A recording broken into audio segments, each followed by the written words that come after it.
말씀 구약성경 창세기 32장 13절부터 마지막 32절까지입니다. 32장 13절부터 마지막 32절까지 교도하시겠습니다. 23절 제가 먼저 읽겠습니다. 야곱이 거기서 밤을 지내고 그 소유 중에서 형 에서를 위하여 예물을 택하니 암염소가 200이요 순염소가 20이요 암양이 200이요 순양이 20이요 전나는 낙타 30과 그 새끼요 암소가 그 40이요 황소가 10이요 암나귀가 20이요 그 새끼 나귀가 10이라. 그것을 각각 배로 나누어 종들의 손에 맡기고 그의 종에게 이르되 나보다 앞서 건너가서 각 배로 거리를 두게 하라 하고 그가 또 앞선 자에게 명령하여 이르되 내 형 에서가 너를 만나 묻기를 내가 누구의 사람이며 어디로 가느냐 내 앞에 것은 누구의 것이냐 하거든. 대답하기를 주의 종 야곱의 것이요 자기 종 에세게로 보내는 예물이오며 야곱도 우리 뒤에 있나이다 하라고 그 둘째와 셋째와 각 대를 따라가는 자에게 명령하여 이르되 너희도 에서를 만나거든 곧 이같이 그에게 말하고 또 너희는 말하기를 주의 종 야곱이 우리 뒤에 있다 하니 이는 야곱이 말하기를 내가 내 앞에 보내는 예물로 형의 감정을 푼 뒤에 되면하면 형이 혹시 나를 받아주리라 함이었다. 그 예물은 그의 앞서 보내고 그는 무리 가운데서 밤을 지내다가 밤에 일어나 두 아내와 두 여종과 11 아들을 인도하여 야곱 나루를 건널세 그들을 인도하여 시내를 건너가게 하며 그의 소유도 건너가게 하고 야곱은 홀로 남았더니 어떤 사람이 날이 새도록 야곱과 씨름하다가 자기가 야곱을 이기지 못함을 보고 그가 야곱의 허벅지 관절을 치매 야곱의 허벅지 관절이 그 사람과 씨름할 때에 어긋났더라. 그가 이르되 날이 새야하니 나로 가게 하라. 야곱이 이르되 당신이 내게 촉구하지 아니하면 가게 하지 아니하겠나이다.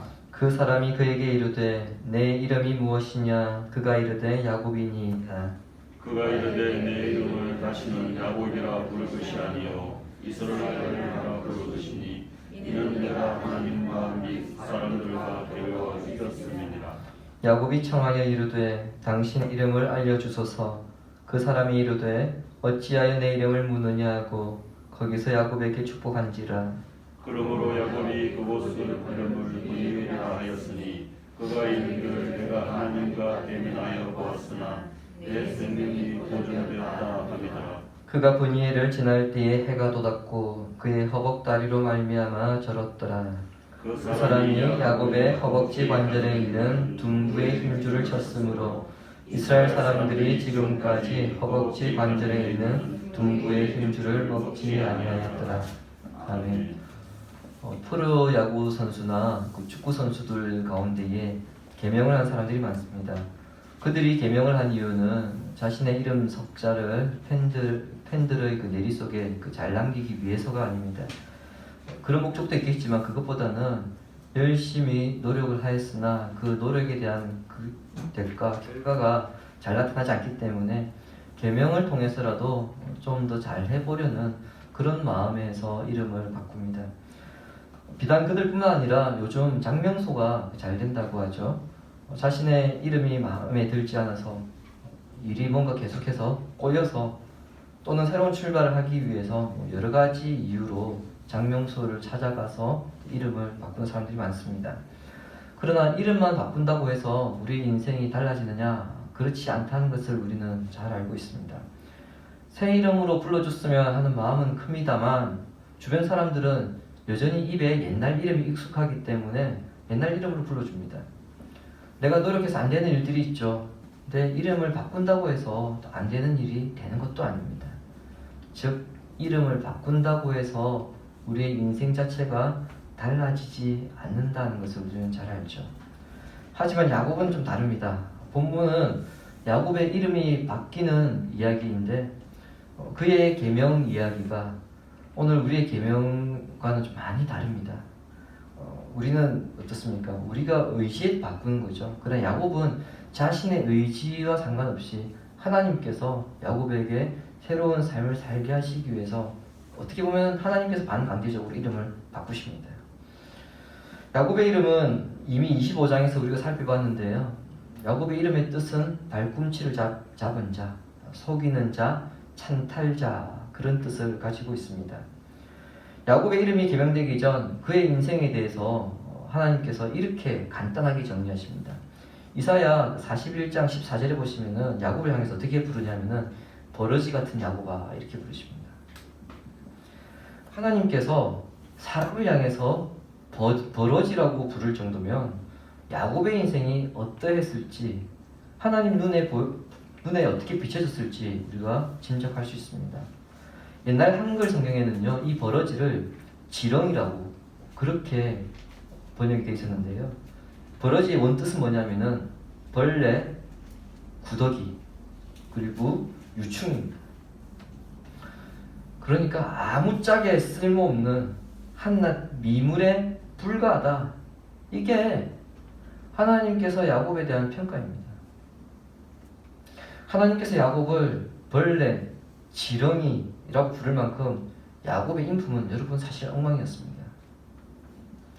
자기가 원하는 것은 속여서라도 손에 거머쥐어야 직성이 풀리는 사람이었습니다. 자, 그런 사람이 어떻게 그의 인생이 바뀌는지를 통해서 우리가 가야 할 길을 또 찾을 수 있어야 합니다. 형 에서의 마음이 어떠한가 이것을 알아보기 위해서 야곱이 이제 사람들을 보내었죠.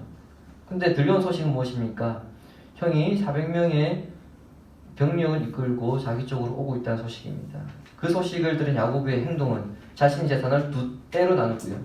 그 다음에 하나님의 약속을 떠올리면서 간절하게 기도했습니다. 하나님 도와달라, 나를 지켜달라 간절하게 기도했죠. 그리고 밤이 지나갔습니다. 에서가 무서우니까 어떻게 해달라고 하나님께 간절히 기도했는데 하나님께서 침묵하십니다. 그리고 에서는 자기에게 조금씩 더 다가오고 있습니다. 여러분, 야곱이 지금 이런 상태입니다. 하나님께서 그 간절한 상황에서 뭐라도 지금 대답을 해주셔야 되는데 밤새 침묵하셨습니다. 여러분, 우리도 때로는 그런 경험이 있죠.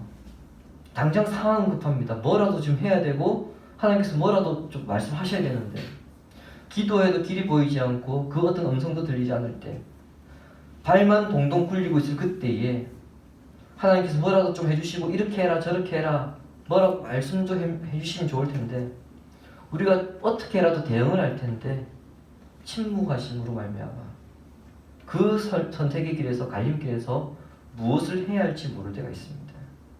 왜 그런가? 침묵도 하나님 역사의 한 방편이기 때문입니다. 그 침묵에 하나님의 뜻이 담겨져 있습니다. 우리가 계획하고 준비하는 일들이 하나님의 계획 아래 있을 때에 우리는 그 계획을 모르기 때문에 발을 동동 굴리고 불안해하지만 하나님 입장에서는 그 계획대로 지금 이루어져 가고 있기 때문에 침묵하시는 것입니다. 때로는 하나님께서 침묵을 깨실 때까지 우리가 먼저 행동하지 않고 기다려야 할 때도 있습니다.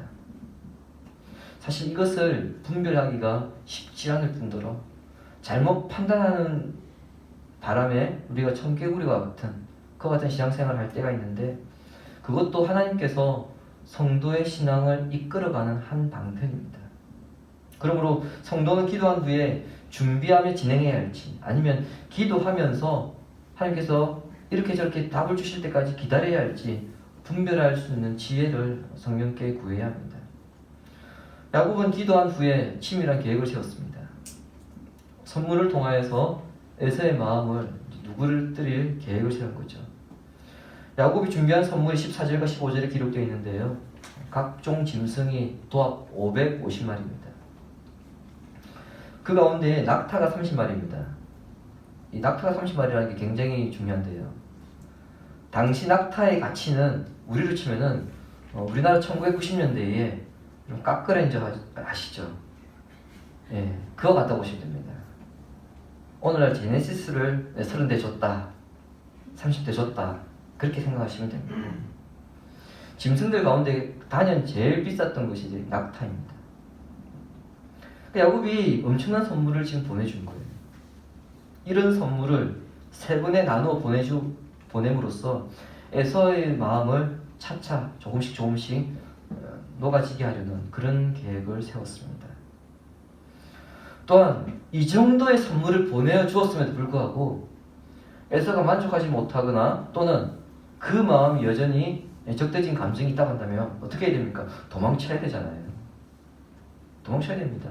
근데 그 정도의 그 선물을 보냈으면은 그거 감당하느라 에서가 빨리 쫓아오지를 못합니다.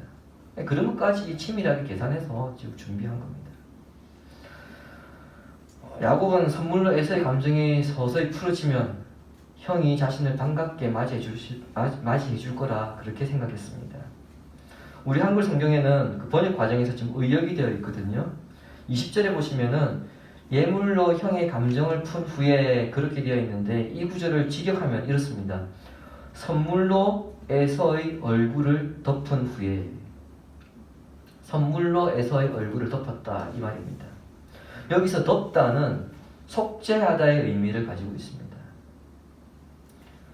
이스라엘은 유대력으로 7월 10일이 되면 대속죄일로 지키게 됩니다. 이날에 제사장이 이스라엘 백성들의 죄를 가지고 하나님께 나아갑니다. 주부의 그 레위기 16장 15절을 보시기 바랍니다. 또 백성을 위한 속죄제 염소를 잡아 그 피를 가지고 휘장 안에 들어가서 그 수송아지 피로 행한 같이 그 피로 행하여 속죄소 위와 속죄소 앞에 뿌릴지니. 대제사장이 백성들의 죄를 속죄하기 위해서 염소의 피를 법궤가 있는 그 속죄소 위에 뿌립니다. 자, 여러분 이 의미가 뭐냐면 피가 죄를 덮는다는 의미입니다. 야곱이 형 에서에게 지금 선물을 보내어서 형의 감정을 풀게 하겠다. 이게 여러분 이 지금 개념이 깔려 있습니다. 즉 야곱은 형의 얼굴에 선물을 들이밀어서 자기가 에서에게 형에게 그 저질렀던 그 잘못을 덮겠다 그런 의미입니다. 선물로서 용서를 받겠다는 거죠. 그리고 21절과 21절에도 우리 성경 한글 성경은 전부 다 지금 의역 처리해 버렸는데요. 우리 원어로 보면은 얼굴이라고 하는 단어가 이 두 구절 사이에 5번이나 기록되어 있습니다. 핵심은 이렇습니다. 얼굴에 초점을 맞추고 있습니다. 그러니까 야곱이 에서를 얼마나 무서워하고 있으면 지금 야곱의 머릿속에 온통 누구의 얼굴만 떠오르고 있습니까? 에서의 얼굴만 떠오르고 있다는 거예요. 하나님께서 함께 하시겠다고 하는 약속을 지금 몇 번이나 주셨고 그걸 야곱이 떠올리면서 에서로부터 자신을 보호해달라고 간절하게 기도했습니다. 나름대로 에서로부터 큰 피해를 당하지 않도록 치밀한 계획까지 세웠습니다. 하지만 본문에서 나타나고 있는 야곱의 모습은 무엇입니까? 여전히 에서를 두려워하고 있습니다. 나름대로 이런저런 대비를 하였음에도 불구하고 에서의 그 환한 얼굴이 머릿속에서 계속 떠오르다 보니까 야곱이 너무 불안하죠. 그래서 그날 밤에 두 아내와 두 여종들 그리고 자녀들을 먼저 지금 자기가 있는 곳에서 강을 건너서 야복강을 건너서 가게 합니다. 그리고 종들과 짐승들도 다 보냈습니다. 이제 강 건너편에 혼자 있습니다. 자신은 건너지 않고 홀로 그 밤을 보내게 된 거죠. 진인사대천명이란 말이 있죠. 자신이 할 수 있는 지금 노력은 다 했습니다. 하나님께서 어떻게 도와주실 것이며 또 이제 에서는 자신에게 어떻게 대할 것인지 온통 그 생각뿐입니다. 여러분 잠이 왔을까요? 이제 몇 시간 후면 에서를 만나야 하는데 에서가 자기에게 화를 풀겠다 이런 확답이 없기 때문에 그것 어떻게 나올지 그 반응을 모르기 때문에 초조한 마음으로 도통 잠을 이루지 못했을 그때에 어디서 왔는지도 모르는 사람과 서로 붙잡고 갑작스럽게 씨름을 하게 됩니다. 여러분 이 상황을 좀 생각해 보셔야 됩니다. 정말 칠흑같이 어두운 밤이었죠. 오늘날처럼 전기가 있는 것도 아니고요. 굉장히 어두웠을 겁니다. 그 상황에서 갑자기 누군가가 덤벼들었습니다. 씨름을 하게 된 거죠. 본문이 기록된 정황으로 볼 때에 야곱은 이 사람이 어디서 왔는지도 모르고요. 또 갑작스럽게 씨름을 하게 된 것으로 볼 때에 다짜고짜 그 사람이 나타나서 먼저 야곱에게 덤벼들었다. 그렇게 보시면 될 겁니다. 야곱이 나이가 들었어도 그래도 힘이 좋았던 사람입니다. 우리가 지금 야곱이 계속 에서를 피하고 있다, 두려워하고 있다, 이 장면을 대하고 있다 보니까 야곱이 약한 사람으로 생각하는데 결국 그렇지 않습니다. 기억하실지 모르겠지만 야곱이 라헬을 처음 만났을 때에 두세 사람이 들어야 될 우물을 막아놓은 큰 돌을 야곱이 혼자 치웠습니다. 여러분 그때 이미 나이가 70이 넘었습니다. 그 후에 라반을 위해서 20년 동안 대규모의 그 양을 쳤던 사람입니다. 태어날 때부터 형 에서의 발꿈치를 태어난 사람답게 야곱의 인생은 어떻습니까? 악착같이 오기 하나로 버티며 살아왔던 인생이었습니다. 자, 그런 야곱과 이 사람이 씨름을 하게 됐는데 이 승부가 쉽게 끝나지 않자 야곱과 씨름하던 이 사람이 야곱의 허벅지 관절을 쳤고요. 이로 인해서 야곱의 허벅지 관절, 우리로 치면 고관절이겠죠. 고관절이 탈골된 그런 상황이 발생합니다. 따라서 가만히 서 있지 못하고 야곱이 주저앉을 수밖에 없었을 텐데 그 순간에도 야곱은 이 사람에게 매달립니다. 그리고 자신의 요구사항을 이야기합니다. 본문 26절 보십시오. 그가 이르되 날이 새려가니 나로 가게 하라. 야곱이 이르되 당신이 내게 축복하지 아니하면 가게 하지 아니하겠나이다. 이 상황에서 우리가 이해하기 어려운 두 가지가 있습니다. 하나는 날이 밝아올 때까지 밤새 지금 씨름을 하고 있다는 점입니다. 날이 밝아올 때쯤 야곱과 씨름하는 사람이 야곱의 고관절을 탁 쳤더니 탈골이 되었거든요. 여러분 사람의 고관절이라는 게 탁 치니까 턱 하고 빠지더라. 여러분 그거 아니잖아요. 물론 야곱의 나이를 고려한다면 빠질 수도 있겠습니다만 그렇다면 충분히 제압할 수 있었음에도 불구하고 왜 밤새도록 씨름을 하고 있었을까요? 또한 충분히 제압할 수 있음에도 불구하고 성경은 왜 야곱을 이기지 못할 것 같다 이런 표현을 쓰고 있을까요? 왜 한 번에 끝내지 않고 이 씨름을 밤새도록 질질 끌었을까요? 또 하나 두 번째 의문스러운 점은 뭐냐면은 야곱이 영문도 모른 채 지금 한 번도 본 적이 없는 또 더군다나 얼굴이 안 보이죠. 어두우니까 계속 씨름을 하고 있는데 이 씨름 끝에 뭐라고 합니까? 누군지도 모르는 사람한테 자기를 축복해달라는 겁니다. 자기를 축복해주지 않으면 안 보내겠다는 거예요. 여러분 지나가다가 요즘 묻지마 싸움이 한 번씩 일어나는데 실컷 싸우고 나서 나를 축복해달라. 여러분 이게 말이 됩니까? 이 상황이? 여러분 이해되세요? 지금 그와 같은 상황이 벌어진 겁니다. 밤새 씨름한 뒤에 자기 신의 그 고관절이 탈골되어서 더 이상 어떻게 할 수 없는 상황인데 지금 자기 앞에 있는 그 사람 바지가랑이 붙잡고 나를 축복하지 않으면 못 보내준다.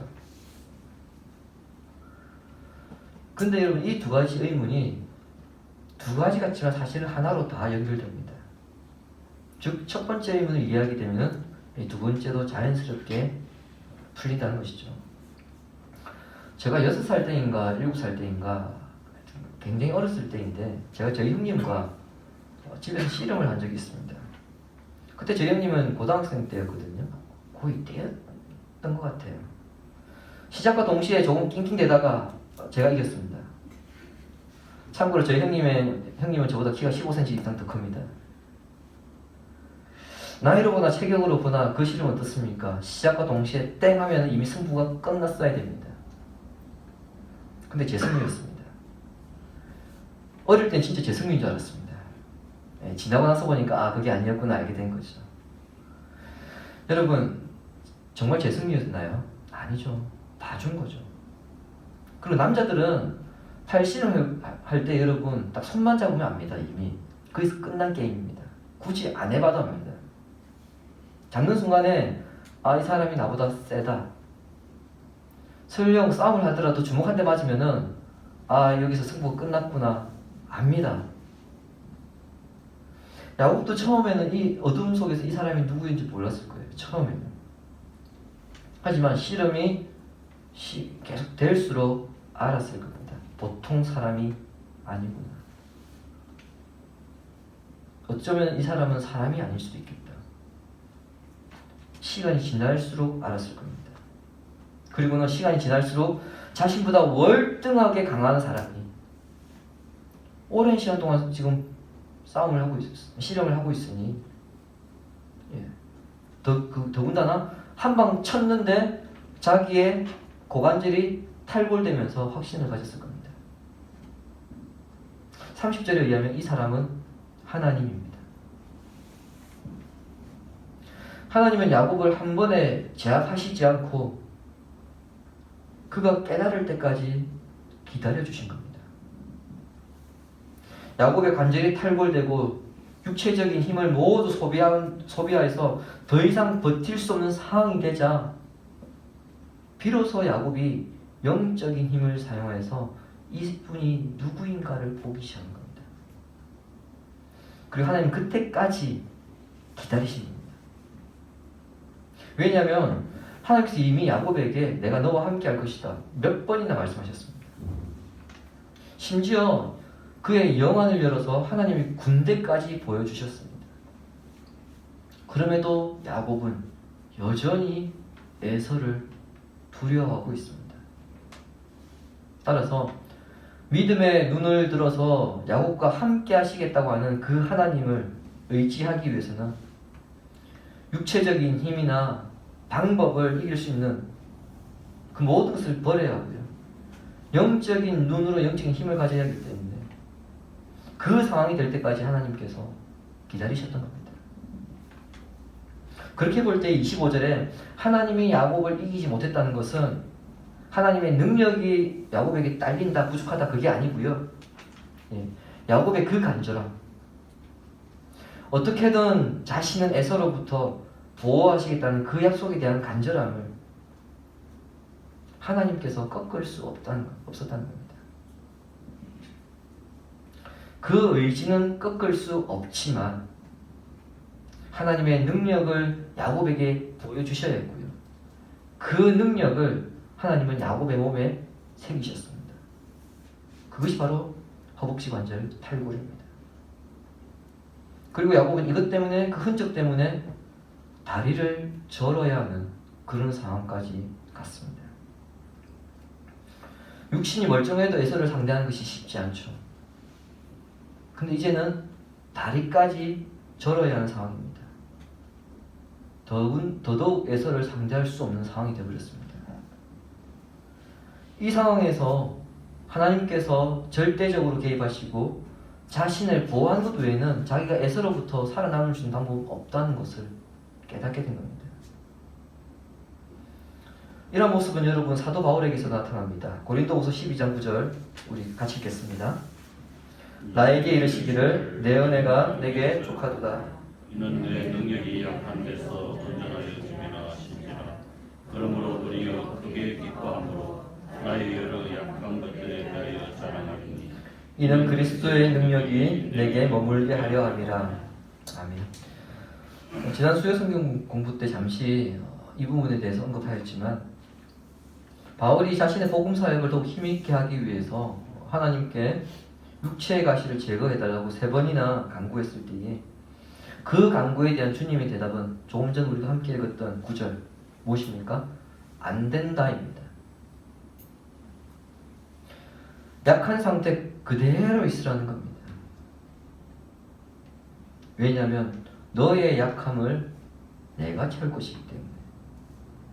너의 그 약함을 강함이 되어버리면 내가 채울 수 없지 않느냐. 그럴 수는 없다는 겁니다.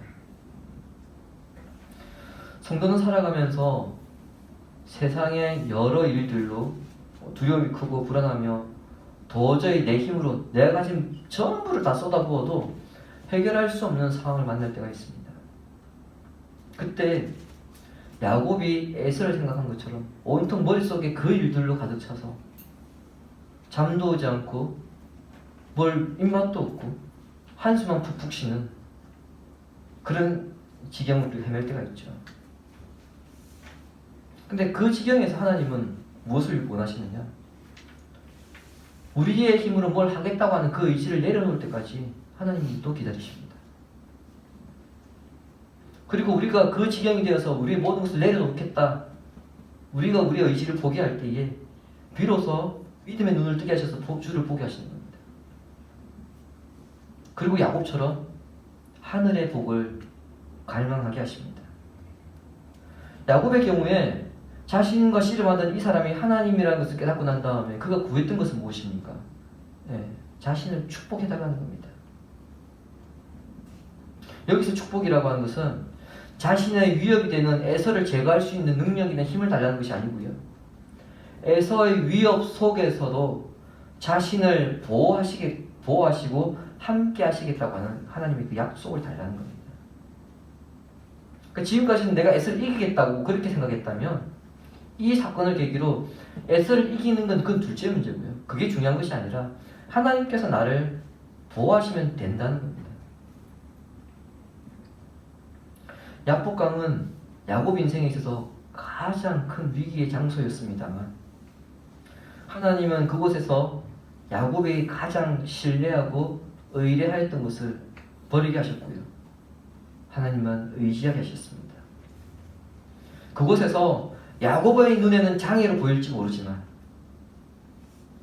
하나님이 함께 하시겠다고 하는 그 흔적을 몸에 새겨주셨습니다.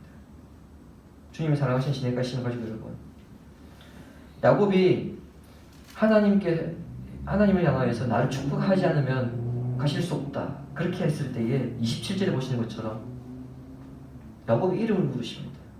너의 이름이 무엇이냐? 하나님께서 야곱의 이름을 몰라서 물으시는 것일까요? 혹시 여러분 이 대목 생각해 보셨습니까? 왜 하나님이 야곱의 이름을 물으신가?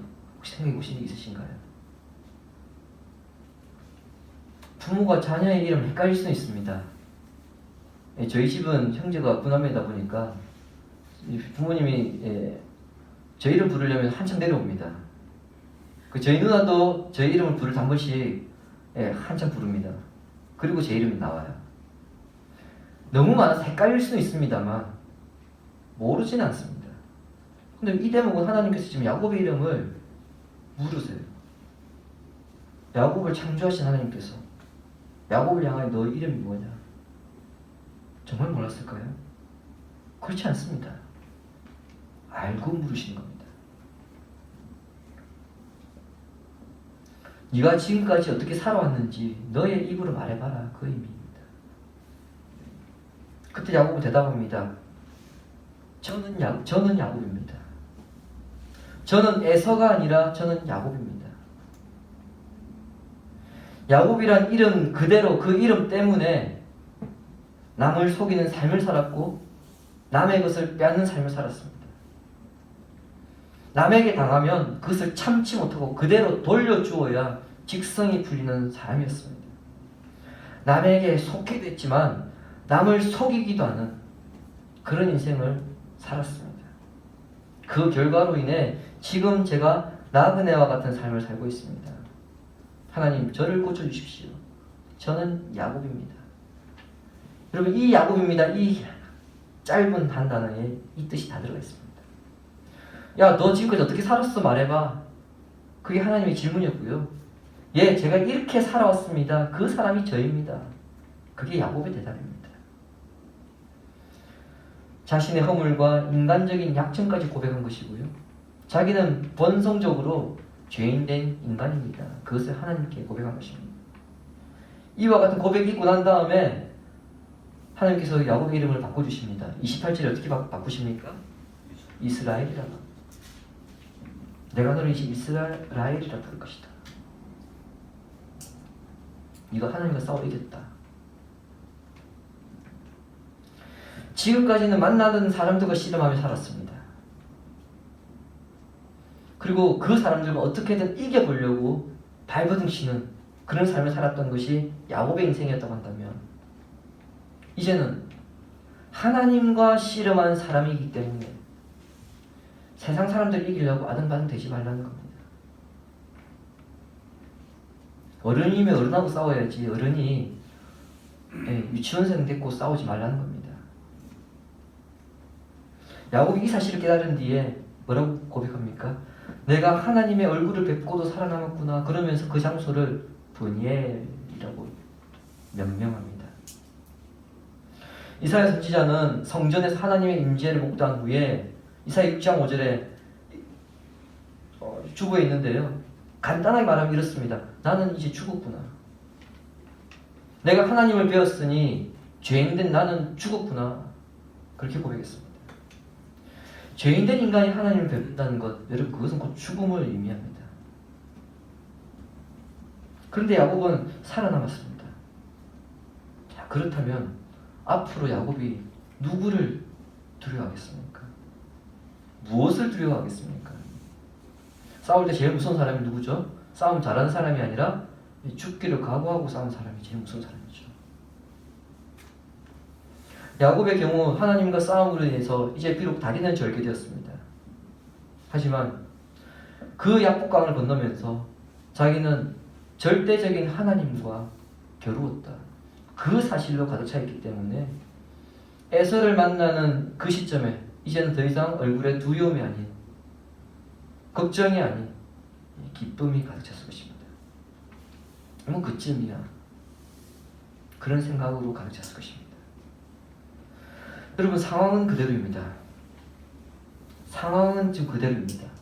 에서가 오고 있는 것, 여러분, 에서가 돌린 건 아닙니다. 그대로 오고 있습니다. 많은 군사들도 지금 그대로 데리고 있습니다. 변한 것이 있다면 무엇입니까? 야곱이 지난 시간을 청산하면서 자신이 야곱으로 살아왔다는 것, 그것을 인정한 것이고요. 또 하나 변한 것이 있다고 한다면 이제는 내가 이스라엘이라고 하는 그 이름을 부여받았다는 것입니다. 누구에게요? 하나님께로부터. 지난 시간 우리는 어떻게 살았습니까? 지난 세월 우리는 야곱처럼 살지 않았습니까? 그렇다면 제가 야곱입니다. 제 약점이 이것이고, 이것 때문에 인생을 멀리 돌아왔고, 이것 때문에 하나님을 온전히 의지하지 못했고, 이것 때문에 제가 세상 붙잡고 있었습니다. 이런 고백이 우리 입에서 나올 때에 우리를 위해 주께서 죽으신 그 십자가의 능력을 의지하게 될 것입니다. 그 사람이 참된 그리스도인이고요, 성도이고요, 하나님을 만나는 기쁨으로 충만한 사람입니다. 여러분의 삶의 현장이 브니엘이 되고 자신의 힘이 아닌 하나님의 힘을 의지하고 하나님이 주시는 평화와 기쁨으로 살아가는 성도가 되기를 예수님의 이름으로 축원합니다. 아멘. 우리 지금 말씀 생각하면서요,